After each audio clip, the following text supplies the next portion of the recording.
One. Hello, everyone. Welcome back to Together We Can Help. I'm here with Mr. Moody, the CEO of Moody National Companies. He is an influence in our community, and he does so much for it. A man that I respect very much. Mr. Moody, I have some questions I wanted to ask you today, some advice you can give to small businesses. So I'm going to start off with saying, how did you come to the position that you're in today? And can you give me some background on what your company does? Yeah, cool. First of all, thank you for having me on your show today. It's a pleasure to be with you.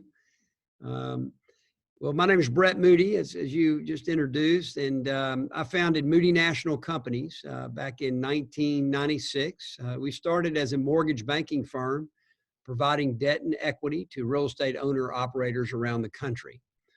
We had quite a bit of success in placing debt and equity, and so we wanted to expand. One of my core competencies was owning and operating real estate. So we began to build multifamily. We built medical office buildings, built condominium projects, and then began to expand our platform from there. That which we built, we wanted to manage. So we formed Moody National Management Company to facilitate the management of all the Moody National Development properties that we had developed. And so we had Moody National Development, Moody National Management, and Moody National Realty is a platform that we produce so that we could actually provide alternative investments, which is a real estate, would be alternative to stocks, bonds, and equities, to the independent broker-dealer community. Mm-hmm. So financial advisors would sign on, if you will, to our platform, and then they would have an opportunity to invest along beside us in our different projects and offerings. Mm-hmm. And so we began that about 2005, and it went really well. We syndicated about $1.7 billion of tax kind of 1031 tax deferred investments was one avenue of our platform, and so we had a lot of success there. And from that point, we formed a few different entities: a title company, a small insurance firm, Moody National Insurance, Moody National Title. And it might sound like we do a lot of things, but we really only do one thing, and that's the real estate transaction. Mm-hmm. But we would do it soup to nuts. I mean, we find the dirt, we'll build the building, we manage the asset, we would source the capital, source the debt, the leverage for the property, and then eventually liquidate that property. And so we just kind of do one thing. That's the real estate transaction, but we do it soup to nuts. Thank you. So I had the question is, as you know, businesses all across the country, all across the world are being affected by this global pandemic that we're going through. How has COVID-19 affected your business? Well, it's tremendously. We've managed several billion in portfolios over the years and been up to 1,200 employees. We were running under that right before COVID. But for instance, we have a hotel in downtown Seattle across from the Amazon headquarters. And Seattle was the first case of the virus on domestic soil that they were aware of. And the Seattle municipality, along with Amazon as well, were very aggressive. They were almost the first to kind of encourage everybody to work from home. Amazon wanted people to work from home, and therefore we kind of had a shock, if you will, of how aggressive municipalities and the companies could be. And so we immediately went from 70% occupancy to single digit there in our downtown hotel in Seattle. And we had about 60 or so employees, ended up laying off. A majority went down to about 8 employees just to maintain. So one of the first things we did is we had to furlough our associates there and to cut expenses. Mm-hmm. We went through every contract that we had to cut expenses. We, of course, cut our payroll, went through our G&A and cut what we could there. And it was very, very aggressive cuts so that we could kind of stabilize the expense side of the coin, because we knew our revenues were rapidly going to zero. Mm-hmm. And unfortunately, that was just a foreshadowing of what was going to happen across the country. So we have a little under, anyway, it's about $750 million in hospitality assets. Hmm. And so we had to go in and aggressively cut expenses and to prepare for the storm that was coming. And it happened very, very quickly, unprecedented. The precipitous drop in occupancy and revenue is literally unprecedented. Hmm. But we, fortunately or unfortunately, we had lived through 2008. And in Yeah. 2008, it was very difficult on the hospitality sector at that time. So there was it was a large drop in revenue. It's called RevPAR, revenue per available room, and it's made up of occupancy and average daily rate. And so that declined rapidly in 2008. So our management team had a foretaste in the previous recession of how to respond in something like COVID-19. Yes, sir. So I wanted to ask you, recently in these past couple of weeks, we saw the largest drop in crude oil prices that our country has ever seen.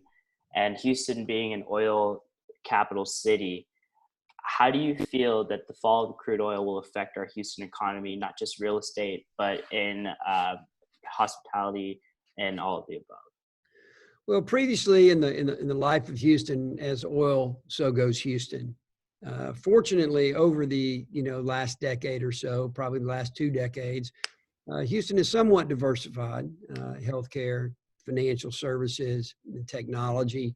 However, it still makes up a third of our GDP. Hmm. So it is still a major impact when a third of your GDP is hit to the levels that oil and gas has been hit.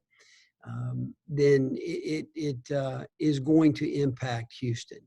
It's going to impact all phases. But I tell you, even more than the oil is the impact that's going to take place just on society as a whole.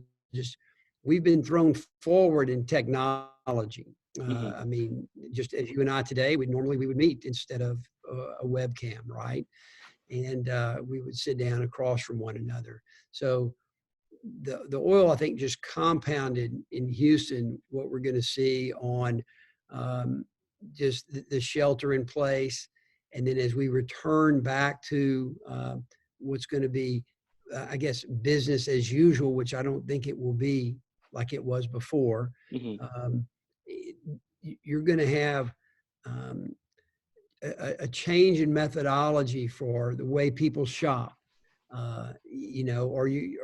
Amazon effect has sprung forward now, being Hmm. that when people know that they can not shop and order online, which they may have not done that before, but now they have, they're going to be ordering online and having um, uh, each particular vendor that they deal with, deliver that package to them. And the vendors that can step up and deliver from shelf to the consumer in the most seamless fashion are the ones that are going to survive. Hmm. So we're not only going to see, that take place, meaning a lot of retailers are going to be like Blockbuster, are going to be like Kodak or Polaroid. Yeah.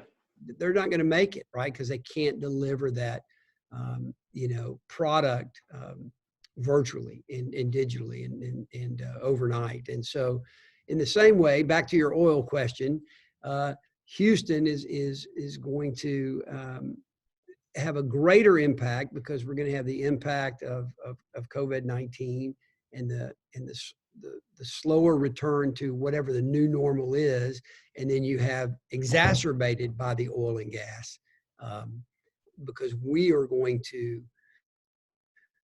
I don't want to say skyrocket, but our unemployment is going to far exceed what normal unemployment in the other major metropolitan markets similar to Houston would experience because of the oil and gas effect.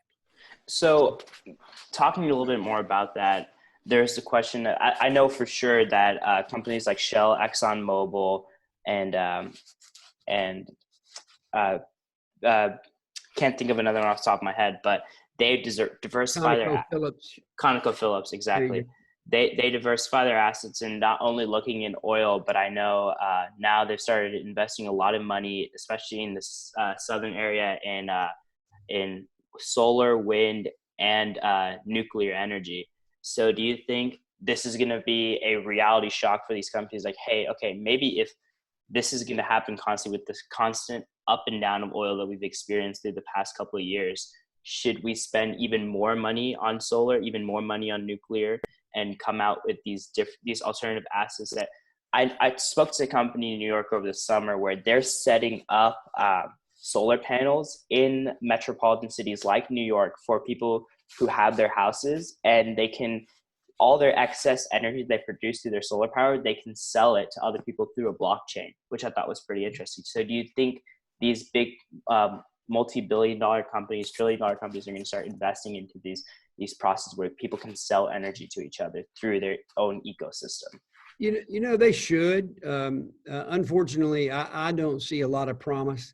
That the demand for oil is down, as we all know. They're loading tankers in the Gulf, outside of in the Gulf of Persian Gulf, and also outside of on the California coast, and they're filling them with oil that people do not want to take delivery of, and so they're storing it, and we've filled our storage, and so the production of oil has to go down, and eventually they're going to do that because we don't have a place to put it unless this economy gets back to the demand level that's going to suffice to deplete some of those reserves. And so I would like to see, I'd like to see some of the big oil companies diversify dramatically, but I see it more as a testing and just a shadow of what I think it should be, because I think oil companies do what they do. They drill, they explore, they deliver oil, and that's what they do. I think that's what they're going to continue to do.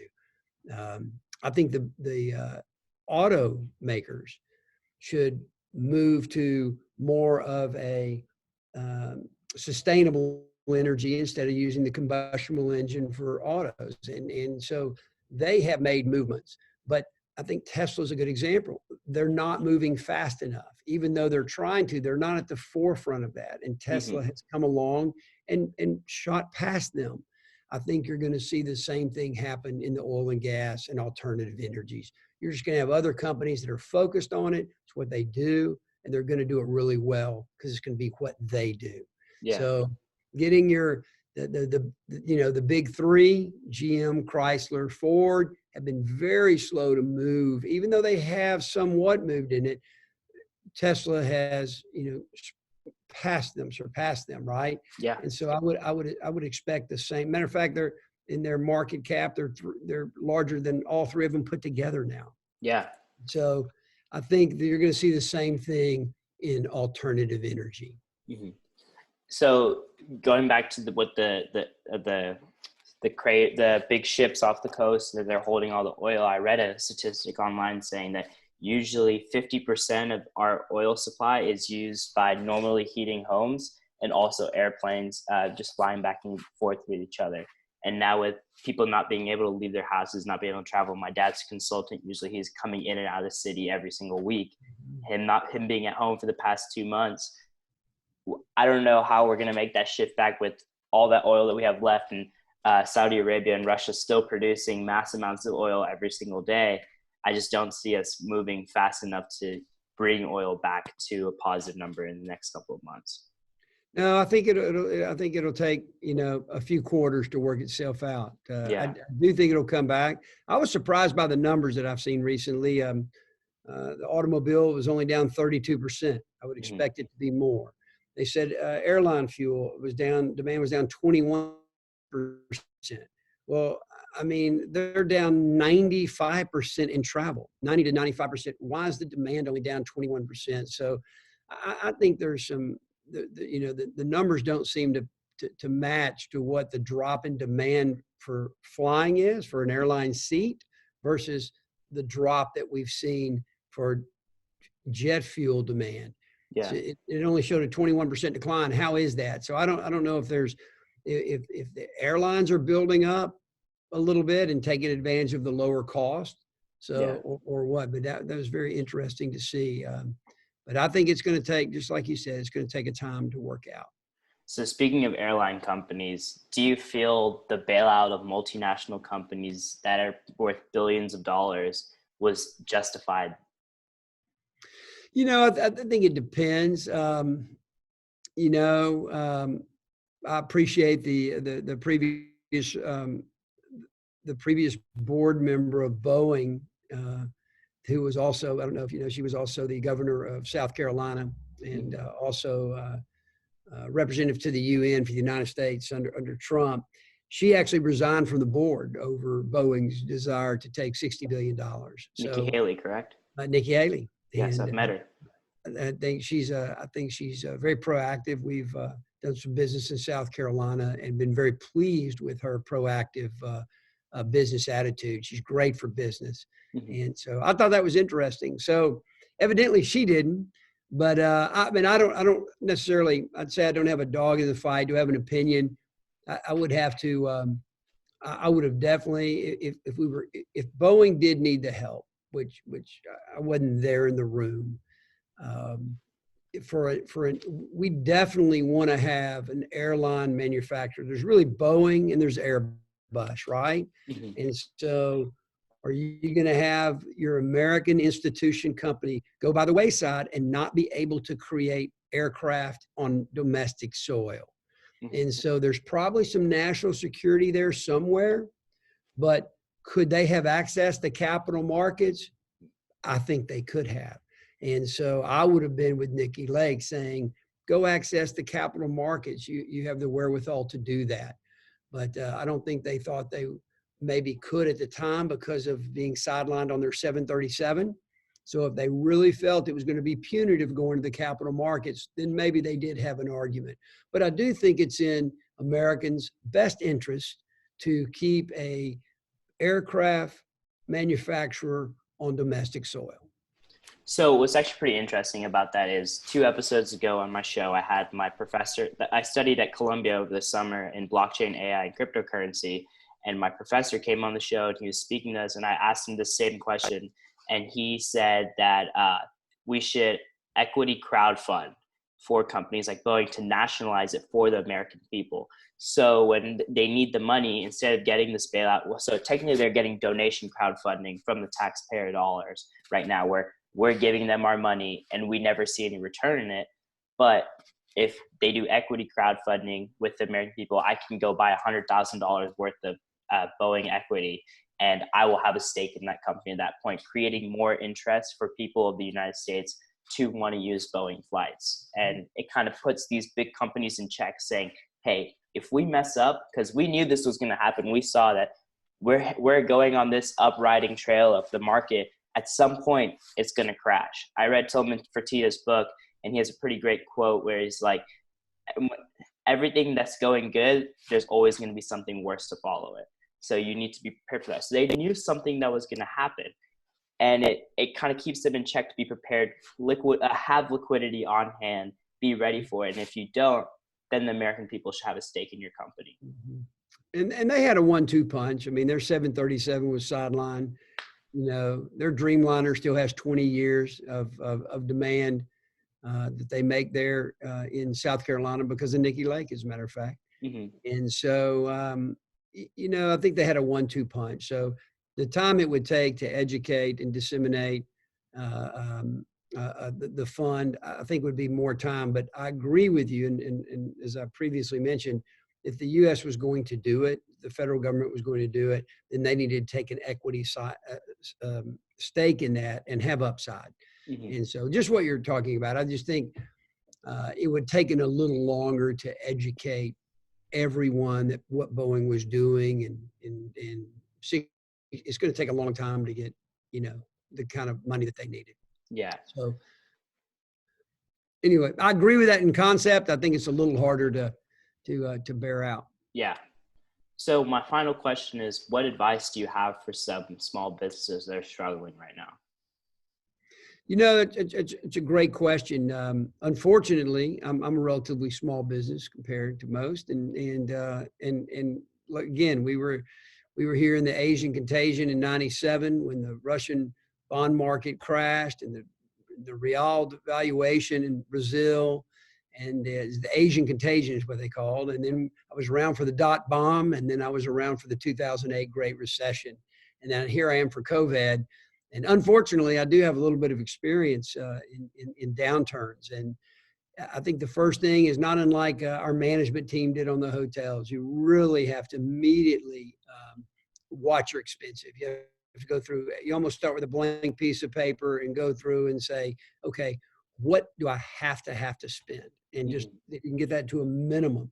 And then you have to circle your cash and just treat it. I mean, you'd have to build a fort around your cash. And the way you do that is you have to call every vendor that you owe, lender. You have to communicate. Immediately ask for terms from everyone. Go into your vendors and say, hey, I'm good. You know, I think we're going to make it. COVID's going to go away someday, but I'm in a cash crunch like everyone else, and I need terms. And so pay them out what you owe them over time, and then just go through. You have that little stack of cash, and you have all these obligations. And if you can, you need to stretch those out, push those down the road until this world comes back and you can have some fresh income coming in. And so I think that's the best thing is really cut your expenses, circle your cash, and communicate with those that you have an obligation to, be your vendors and your suppliers, and also your lenders. So I think that's the best thing I have. Keep your family life in order. We all get so small business owners sometimes eat, breathe, and sleep their business and neglect the family side. And so if you don't learn to kind of balance and keep your family and your home life in order, it's going to be really difficult to keep your business in order. And so they go hand in hand. You can't really neglect one or the other. They'll call stress and crossover. And so that's important. Communication's important. And then, keeping a good attitude of what's important. Hopefully you have your health, you have your family. It's very, very stressful. And to be able to kind of literally take a walk for a sunset, and walk for a sunrise, that is very important for just creating the right attitude and the right buffer between the stress that you're going to experience on your day-to-day at the office. Well, very important. Thank you so much for your time, Mr. Moody. Yeah, it was great having you. Thank you, Cool. Okay. So good luck and enjoy SMU, great school, and finance is always a great degree. As they say, money makes the secular world go round. Yes, sir. It'll be good for you. All right.